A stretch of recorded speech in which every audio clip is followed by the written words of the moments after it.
So this is a video of the HoovyBoard, which attaches to any hoverboard and turns it into a really cool electric scooter.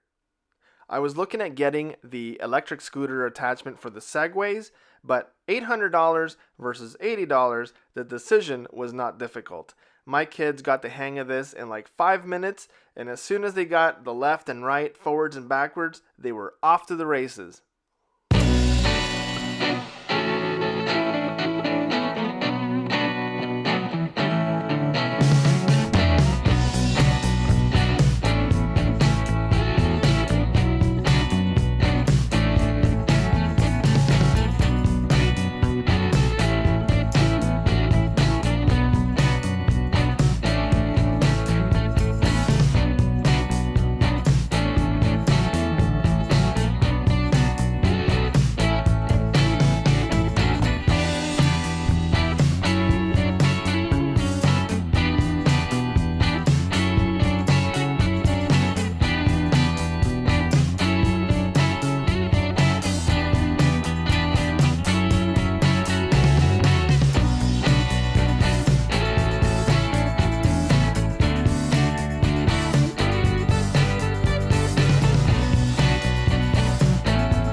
As you can see, the HoovyBoard is tons of fun right out of the box.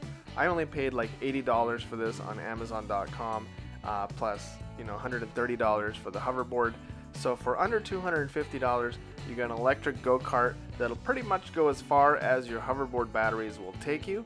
It is tons of fun, snaps together really easily, and your kids will learn it and take it up in probably about 10 or 15 minutes.